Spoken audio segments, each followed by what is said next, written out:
Muy buenas a todos, muy buenos días chicos y chicas. Hoy voy a dar inicio con la serie de videos relacionados específicamente con el proceso de admisión de la Facultad de Medicina de la Universidad Mayor de San Andrés.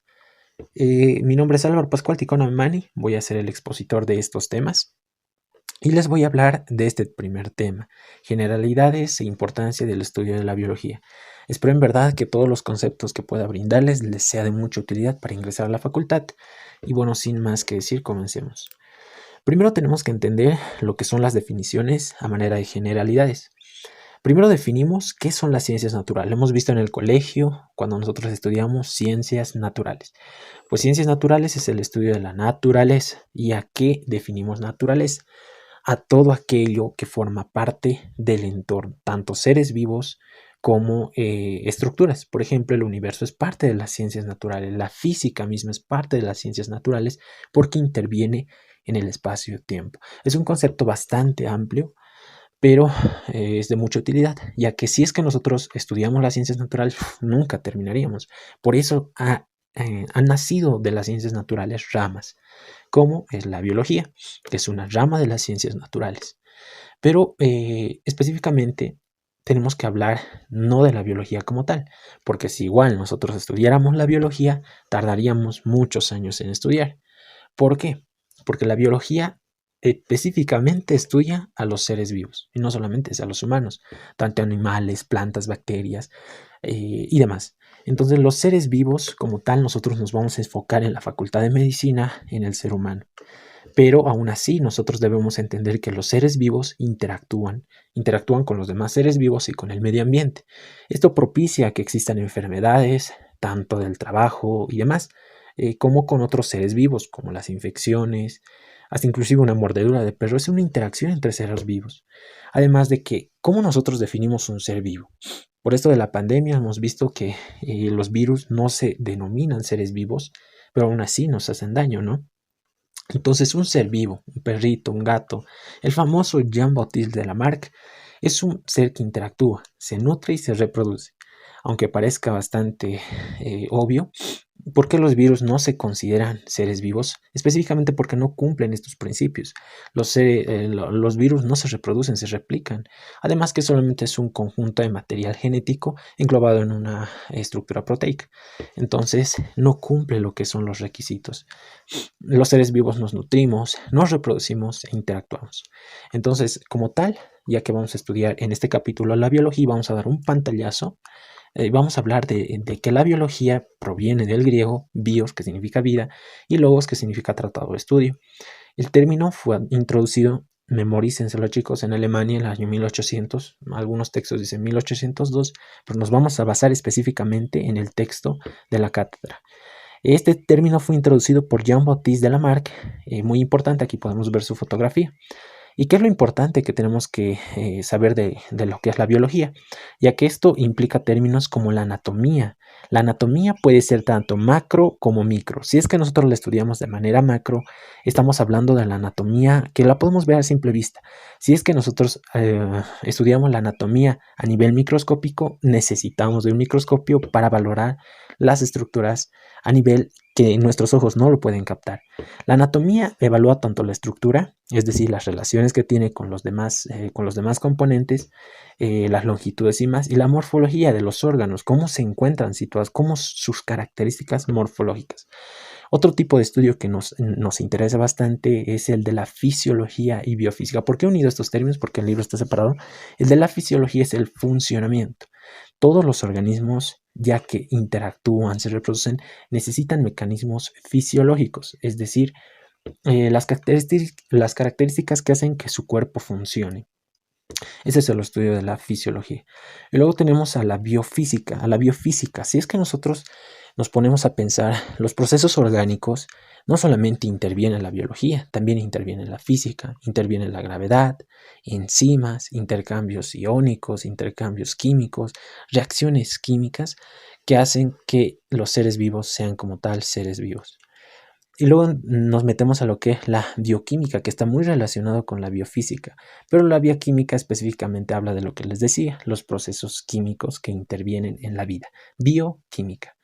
Y luego tenemos la parte de la genética. La parte de la genética estudia la herencia, así lo menciona el libro, la herencia que la tenemos contenida en el ADN o en el ARN, que nos ayuda mucho a lo que es la herencia de factores como ser el color del cabello, cómo va a ser nuestros rasgos faciales, por ejemplo.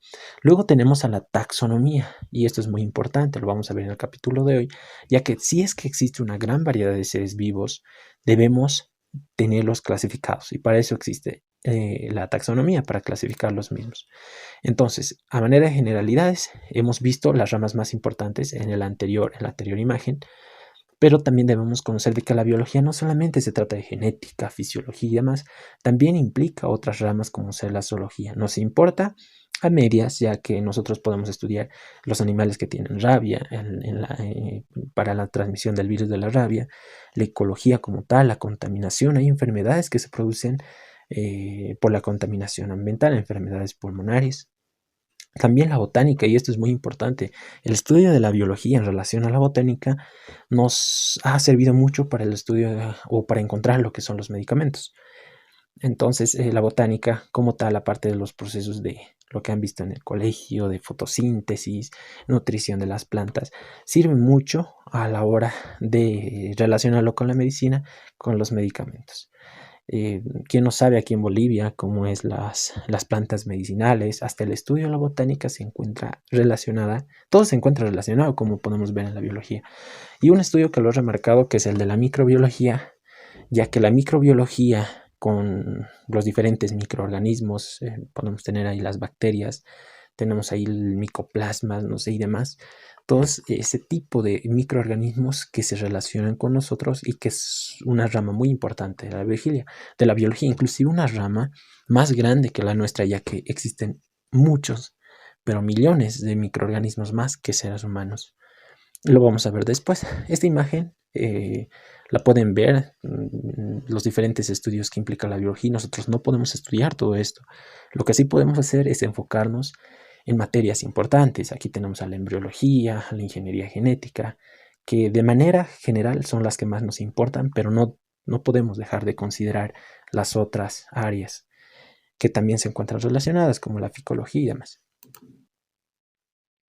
Aquí les dejo un meme, ahora que estamos comenzando con esto de la biología. Chicos, aquí pusiera mi 10 en biología celular, si es que tuviera uno.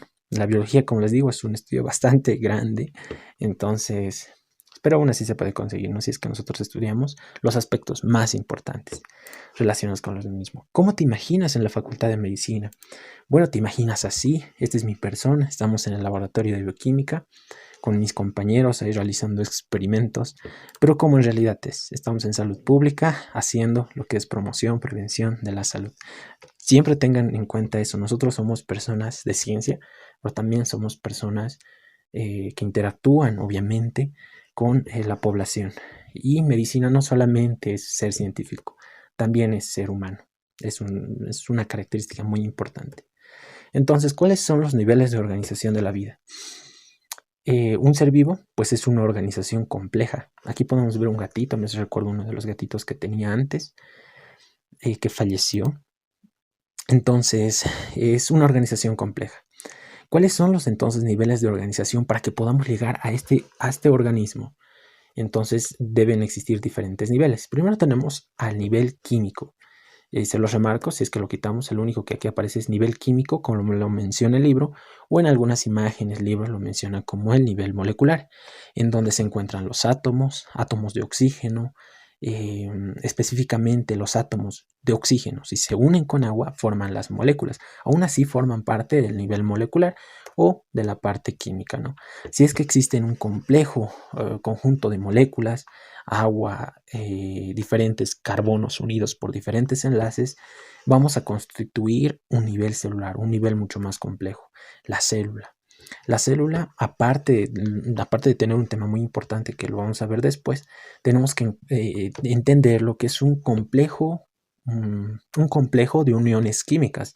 Por ejemplo, si es que nosotros tenemos una célula con un complejo, con una organización bastante sencilla, tenemos un organismo unicelular.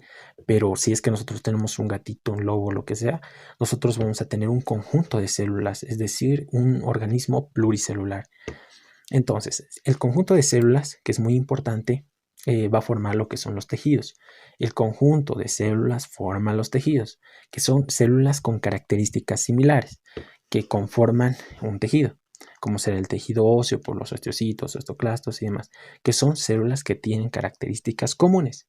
Si es que nosotros unimos lo que son los tejidos, diferentes tejidos, es decir, un tejido óseo más un tejido conjuntivo, más un tejido, o sea, diferentes tipos de tejidos, vamos a formar lo que es un órgano. Un órgano es un conjunto de tejidos y un conjunto de órganos forma un aparato y un sistema. La mayoría se complica y yo recuerdo que eso desde los primeros años de facultad nos mencionaban cuál es la diferencia entre un aparato y un sistema. Pues es esto, la secuencia anatómica. El aparato va a tener una secuencia anatómica estructurada. Por ejemplo, el aparato digestivo. Tenemos la boca, baja por el esófago, al estómago y demás. El colon, el recto y demás. Si es que nosotros tenemos esa secuencia anatómica para una función común, la vamos a denominar aparato. Pero si es que no tiene una secuencia anatómica, pero sí tiene una misma función, por ejemplo, el sistema endocrino. El sistema endocrino es un conjunto de glándulas que tenemos en el organismo, hasta los perritos, los lobos lo tienen, como ser la tiroides y otras glándulas, como ser las glándulas suprarrenales, que conforman un sistema, que es el sistema endocrino. ¿Ok? Es la secuencia anatómica, la diferencia entre aparato y sistema. Entonces, el conjunto de sistemas, el conjunto de órganos van a formar un organismo o un individuo. Por ejemplo, el lobito o como veíamos antes, un gato. Entonces, el conjunto de individuos, es decir, una población, va a formar lo que es una manada. Una manada de lobos es una población que son de la misma especie. Recuerden, chicos, organismos obviamente de la misma especie van a formar una población. Si es que diferentes poblaciones interactúan, como veíamos, los lobos más los conejos más los árboles, tenemos una comunidad de distinta especie, obviamente. Si es que los lobos, los conejos y otros organismos interactúan con el medio ambiente, la temperatura y demás, estamos hablando del ecosistema. Y como ecosistema, el más importante, la relación entre todos los seres vivos en este sistema llamado planeta Tierra, se denomina ecosfera, también denominada biosfera. Es todos los seres vivos y el conjunto y el medio ambiente, es decir, todos, implica a todos. Entonces, cuando nosotros realizamos ese estudio, vemos de que existe un montón de organismos, de individuos, de especies, de especies sobre todo. Entonces, existen niveles de organización mucho más amplios, como ser el dominio, el reino, el filo, la división, la clase, el orden, familia, género y especie. ¿Qué es lo más importante? Muchos de los libros que yo veía hablaban solamente del reino para abajo, pero aquí debemos añadirle el dominio. Gracias a qué ha nacido que esta denominación hace que sea posible, porque imagínense que todo esté desordenado. Cada persona llamaría, como en Los Simpson, a los conejos les denominarían con otros nombres, no sé si recuerdan ese capítulo, o cada uno tendría su propia definición. Gracias a un personaje que es Lamarck, específicamente podemos hablar de la taxonomía, rama de la biología, identificación y la clasificación como tal. Estamos hablando de la clasificación taxonómica. Tenemos al dominio, tenemos al reino, tenemos al filum, a la clase, lo que les mencionaba, memorícenselo, a la clase, a la orden, a la familia, al género y a la especie. Primero tenemos este meme, quisiera decirles para que no se cansen, chicos, porque sé que es un poco pesado, sobre todo este tema de la biología, por lo que les digo que es bastante amplio, pero la gente dice que la vida es dura. Y dicen eso porque aún no han conocido o no han estudiado la base del cráneo. Porque obviamente la vida a comparación de los diferentes orificios, como la estructura, y eso lo van a ver en el primer año de medicina cuando estén rotando eh, anatomía de cara y cuello, que la base del cráneo es una clasificación, diferentes nombres: agujero oval, rasgado, yugular, magno, hay un montón. Imagínense la complejidad de ese estudio, pero vamos por pasos, chicos. Entonces, la taxonomía fue dada por Linneo, perdón, he dicho Lamarck, que es Linneo. La taxonomía es la rama de la biología específicamente que identifica y clasifica. Si es que ahorita vamos, no sé, a una isla perdida por ahí en el mar y encontramos diferentes especies, debemos clasificarlas e identificarlas según al dominio que pertenecen. El dominio más grande, los dominios más grandes son tres. Bacteria, como les decía, existe un montón de bacterias. El reino Archaea, específicamente que es como que las bacterias pero más antiguas son aquellas que están en extremas temperaturas, en extremos ambientes muy extremos, que son como que las más antiguas. Por eso tienen esta denominación de Archaea, que en sí sería como que la antigüedad de estos microorganismos. Luego tenemos a la Eucaria, que específicamente habla de las células eucariotas, es decir, con núcleo. Las bacterias, recordemos que no tienen núcleo, pregunta de examen. Y luego tenemos lo que son las eucarias, que están los animales, lo que conocemos, ¿no? Los diferentes reinos, reino animalia, fungi, plantas y demás. Y luego tenemos el filo, el filum también lo denominan, y luego tenemos la clase. O sea, esto sobre todo que sea una denominación que ustedes deben recordar. Filum, clase, orden, chicos, clase, orden, o sea, como que memorícense eso, clase, orden, y luego familia. Estos dos extremos nada que ver, pero estos dos están muy relacionados. Orden en la clase o clase, orden. Listo. Y estos dos que son como que estos cuatro que no tienen que recordar, hasta en la carrera van a ver de que no son de mucha utilidad más que para la clasificación. Y lo que todos conocemos, el género y especie, que es muy importante. Entonces, dominio, bacteria, che y eucaria. Luego tenemos los reinos. Como les decía, aquí podemos dar el ejemplo de los humanos. Pertenecemos, por lo que veíamos, al reino animal. Les decía que esto es nuestro dominio, eucaria. Pero nuestro reino es animalia. Aquí está como animal. Nuestro filum es cordados, nuestra clase es mamíferos y chicos, memorícenselo por favor porque esta imagen es del libro, es muy probable que lo pregunten. Reino animal, filum cordados, clase mamíferos, orden, clase orden, mamíferos primates, la familia de los homínidos, el género Homo y la especie Homo sapiens. Ok chicos, memorícenselo. Así que lo que más les van a preguntar obviamente es del ser humano, entonces tenemos que saber cuál es nuestra taxonomía como tal. Vamos con la siguiente. Entonces, en cuanto a la taxonomía, hemos denominado que es la rama de la biología que permite clasificar e identificar. Importante. El nombre científico, chicos, estas son las reglas para la escritura de una correcta identificación y clasificación taxonómica. Tenemos a lo que son el género, que siempre empieza, chicos, con mayúscula. Y la especie, que todo es con minúscula. La letra debe ir en cursiva. Debe ser cursiva, no lleva ñes ni tildes. Muy importante. Y si es que se escribe a mano, debe ir subrayado. Esas son las características. Recuerden que no llevan ñ y tampoco llevan tildes. Y el nombre vulgar que manejamos nosotros seres humanos. Entonces ya para ir acabando chicos, hemos visto que existen reinos como tal y estos reinos han ido naciendo poco a poco, es decir, nosotros hemos ido descubriendo a los animales y empíricamente los hemos ido clasificando según su morfología. Hemos dicho, estos dos perritos se parecen, entonces los dos pertenecen al mismo reino. O los humanos y los primates nos parecemos, pertenecemos al mismo reino. Pero las mismas características iban clasificando. Pero gracias a la genética hoy en día hemos llegado a este nivel de arqueobacterias, eubacterias, que ya son clasificaciones mucho más moleculares, mucho más genéticas. ¿Ok? Primero Aristóteles de manera general dijo, miren, yo camino en la calle y siempre veo plantas, camino en la calle y siempre veo animales. Entonces los primeros dos reinos van a ser animal y vegetal. Luego, cuando ha existido el descubrimiento del microscopio y se han visto los organismos unicelulares que eran eucariotas, es decir, células parecidas a las nuestras, entonces se ha denominado a este grupo, a este reino, el reino protista, por Ernst Haeckel. Luego existieron una diferencia con lo que son las células unicelulares, con otro tipo de células, específicamente con el núcleo, con las bacterias, que no tienen núcleo. O sea, las procariotas no tienen núcleo y las eucariotas sí tienen núcleo. Entonces he dicho, estas son diferentes, totalmente diferentes. Entonces a estas que no tienen núcleo y que generalmente eran las bacterias y las algas verdes, las vamos a denominar moneras. ¿Ya? Ese sería como el cuarto reino. Y por último, en todos los libros los conocíamos como que el quinto reino. En 1969, Whittaker dice: bueno, he encontrado que los vegetales, específicamente estas plantas que son los hongos, no cumplen con eso de la fotosíntesis que es característica de los organismos vegetales. Más bien, este tiene un proceso más enzimático, entonces es diferente. Entonces aquí está el quinto reino, reino fungi, animal, vegetal, protista y fungi.